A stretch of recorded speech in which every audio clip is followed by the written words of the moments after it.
americani e sempre fonti inglesi affermano che la Germania non si opporrebbe più all'invasione del Kosovo.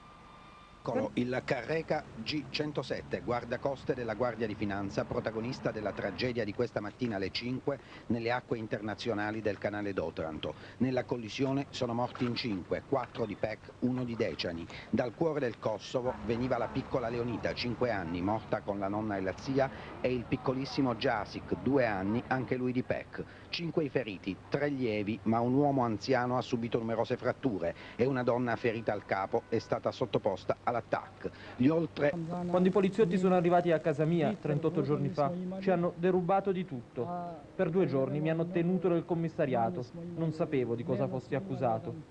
Una notte mi hanno portato al cimitero. Adesso ti ammazziamo, mi hanno detto. Mi hanno messo la canna della pistola in bocca, premuto il grilletto, ma la pallottola non è partita. Sei fortunato, hanno detto, non ti daremo più fastidio, ti portiamo in prigione. È il racconto di Aziz Maksuti, uno dei 61 prigionieri delle carceri di Pristina e di Lipiane che questa notte hanno varcato il confine macedone. È stata la stessa polizia serba a portarli fino al confine, in autobus. Quando mi hanno catturato quel mattino a Pristina pesavo 90 kg, ci ha raccontato Aziz. Ora, dopo 38 giorni di prigionia, ne pesa a stento 70. 1 litro d'acqua al giorno, un tosto di pane, nessuna possibilità di lavarsi, botte 3 volte al giorno con i manganelli, anche scosse elettriche, dice Aziz. Non so nulla di mia moglie e di mia figlia. Why would they react to a private court? We accept the competence of the International Court at The Hague. This court is not accepted by the United States. I would like to remind you also that the International Tribunal at The Hague has been founded for war crimes committed in former Yugoslavia. In Kosovo and Metohija, there is no war because the conflict there is not a war, because what we have there is a operation against terrorists. So even in that case, he would not have the competence to react. The U.S. says thousands of victims of Belgrade's atrocities in Kosovo, that their voices have been heard. It will help to deter future war crimes by establishing that those who give orders will be held accountable. It will make clear to the Serbian people precisely who is responsible for this conflict and who is prolonging it. It speaks for the world in saying that the cause we are fighting for in Kosovo is just. I call on all nations to support the tribunal's decision and to cooperate with its efforts to seek justice. In a news conference with Canadian Foreign Minister Axworthy, after meetings with him, Secretary Albright said that the U.S. and other NATO powers will rule out any kind of amnesty for Mr. Milosevic and the others who've been indicted. She said that she believed that, in fact, this indictment may clarify things for many people, make it clear to the Serbian people who's really responsible, make it clear to the Western public why NATO is doing what it's doing. In fact, although there are some who argue that this may complicate the diplomacy, she hopes it will simplify. It is from camps like this one in Macedonia where the evidence for the indictments came from. Statements from refugees about murder and torture committed by Serb soldiers and police in Kosovo. Investigators from the War Crimes Tribunal have visited these camps and listened to the horror stories. Hours before the indictments, most here already had heard about them. This man says he is glad Milosevic will be brought to justice. Not just words, but criminal charges. They should punish him, he says, not let him go free. What Milosevic has done, says this woman, nobody can pay for it. You know what Milosevic has done to us. The whole world knows, says this man, that Milosevic started the war in the Balkans. I believe he will be punished.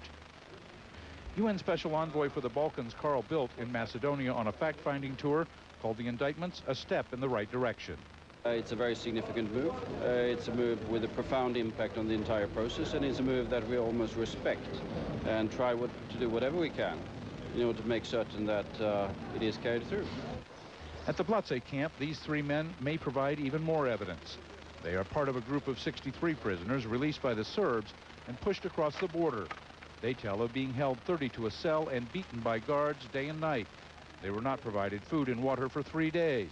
Then only a small cup of water to be shared in the cell. They were all still wearing the same clothes as when they were arrested more than a month ago.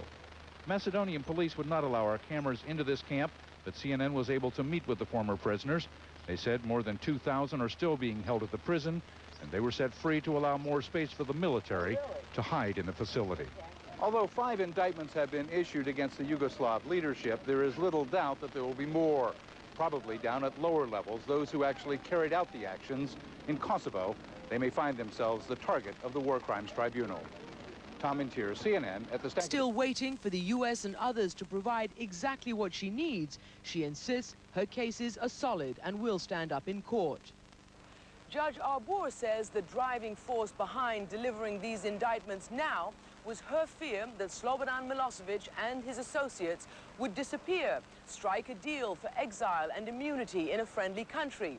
But every country is legally obliged to arrest and hand over anyone found on their territory who's been indicted by the tribunal.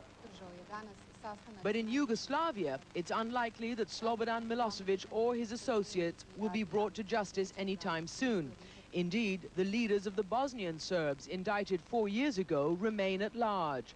Still, as a suspected war criminal, Slobodan Milosevic becomes a permanent pariah, particularly for NATO governments seeking a diplomatic way out of the war in Kosovo.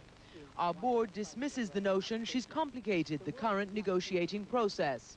The people that they may want to talk to are the same people they were yesterday. The indictment has not rendered Mr. Milosevic less suitable to be a partner in any kind of conversation than he was before. It has just exposed how unsuitable he was in the first place. The real question, she asked, is whether any peace deal struck with Milosevic can be trusted to hold. Christiana Manpour, CNN, at the War Crimes Tribunal in The Hague. This is Pierre Thomas in Washington. Now that Yugoslav President Slobodan Milosevic has been indicted for war crimes, the even more difficult work is set to begin. Since 1993, the War Crimes Tribunal for the former Yugoslavia has publicly indicted 84 suspected criminals, but only 25 are in custody and at least 31 are at large. In fact, the tribunal has no police force and must rely on NATO troops or individual countries to make arrests. A dangerous proposition given that suspected Yugoslav war criminals usually have heavily armed guards. I mean, someone has to make the decision at the political level. In the United States, that would be the president and prime ministers in various European countries, that they're willing to sustain the political costs, the domestic political costs of casualties. Case in point, Radovan Karadzic and Ratko Mladic, 2 of Bosnia's most notorious suspected war criminals, have yet to be captured. Even if Milosevic is actually caught and put on trial, Louise Arbour, the chief prosecutor, will need strong evidence to convict. She needs to prove a very high standard of beyond reasonable doubt, so it's very important for her to be able to... Cerca de Pristina, civiles serbios piden protección de la OTAN. Los francotiradores actúan todavía en Pristina.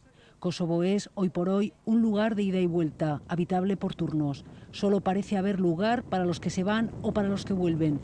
Los mismos trenes en los que salieron los albano-kosovares son ocupados ahora.